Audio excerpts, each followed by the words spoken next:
अस्सलाम वालेकुम। जैसे कि आप लोगों को पता है कि ज़ुल्हज का चांद नजर आते ही दुनिया भर से मुसलमान जो है वो हज के फरीजे के लिए रवानगी का जो है वो सिलसिला शुरू हो जाता है और सऊदी अरेबिया में पहुंचना शुरू हो जाते हैं। और अल्लाह पाक ये सआदत हर मुसलमान को नसीब करे। लेकिन यहाँ पर हमारे चंद इन्फ्लुएंसर्स हैं जिन्होंने इस फरीजे को भी जो है वो अपना सोशल एक्टिविटी का जो हिस्सा बना लिया है। मुझे समझ नहीं लगती जो हमारी इन्फ्लुएंसर्स फीमेल्स हैं इनको क्या तहफ़्फ़ुज़ात हैं, इनको अपने चेहरे को लेकर क्या तहफ़्फ़ुज़ात हैं। क्या इनका चेहरा इस काबिल भी नहीं है कि ये 4-5 दिन या 10 दिन जो हज के फरीजे के अयाम होते हैं उनमें बगैर मेकअप के ये चली जाएं, क्योंकि वहाँ पर मेकअप करना इस फरीजे के दौरान मेकअप करना जो है वो अलाउ नहीं है।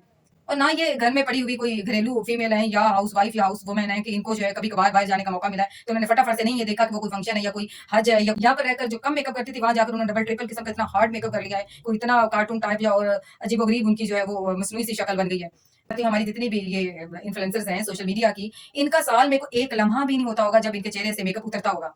तो फिर क्या ऐसा रह जाता है, क्या ऐसा आपको तहफ़्फ़ुज़ात है अपने चेहरे को लेकर कि आप जो है 10 दिन भी मेकअप के बगैर नहीं गुजार सकती। कमल आफ्ताब साहिबा भी गई हुई हैं हज के लिए, तो बड़ी अच्छी बात है, खुशी की बात है कि अल्लाह ने उनको जो है वो तौफीक दी है, वो गए हैं, उनको इन्विटेशन आया है वहाँ से कि आप लोग आकर फ्री हज करें। तो आपको अगर मौका मिल गया है तो आप अपनी इबादत को इबादत के तौर पर करें। आती बेटा अस्सलाम वालेकुम कहते हैं ये सीन है कि इस तरह ना आप दोनों को हज पे ना बुलाना चाह रहे हैं। तो मैं इसे कहता हूँ कौन बुलाना चाह रहे हैं। मैं उस टाइम चुप। इबादत को तो खराब ना करें। अगर वहाँ पर हज के दौरान अलाउ नहीं है मेकअप तो हम ना करें।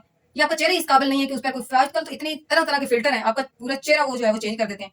तो क्या आपका चेहरा इस काबिल भी नहीं है कमल साहिबा कि आप पे कोई फिल्टर ही असर कर जाए? और अगर आपका इतना ही चेहरा अजीबोगरीब है तो फिर कम से कम आप जो है वो थोड़ा हल्का ही मेकअप कर लें। उम्रा और हज के दौरान जब आप इस फरीजे में इंटर हो जाते हैं तो आपको ये इजाजत भी नहीं है कि आप मॉइस्चराइज करने के लिए अपनी स्किन को थोड़ा लोशन यूज कर लें। फिर बाकायदा मैरून कलर की जो लिपस्टिक लगाकर आपने हार्ड मेकअप कर लिया कि आप जो है वो अरेबिक वो या शायद या फिर वो लुक देना चाह रही है कि मैं सबसे नुमाया हो जाऊँ, कि मैं इन्फ्लुएंसर हूँ और सारे मुझे आकर पहचानूं और मेरे इंटरव्यूज और मेरी वहाँ पर भी वाह वाह हो जाए। कुछ जगह होती हैं जहाँ पर आप थोड़ा नुमाया ना भी हों तो चल जाता है। आप तो मेकअप आपका करनी बहुत मजबूरी है कि आपके फेस को कोई इशू है, अगर आप नहीं दिखा सकते, सादा ये मुंह आपके दिखाने वाला नहीं है, तो आप हल्का मेकअप कर लें, फिल्टर लगा लें।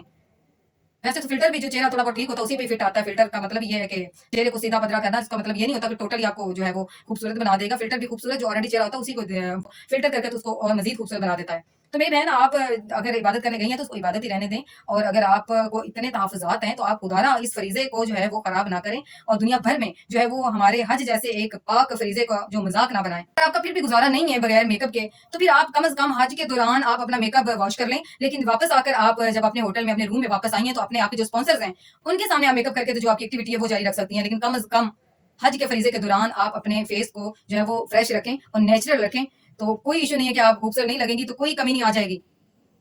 तो मैं अपनी सारी फीमेल से ये कहना चाहती हूँ जो हज और उम्रा के लिए जाती हैं कि खुदारा आप चंद जो डेज होते हैं जो आपकी इबादत की उसको खराब ना करें।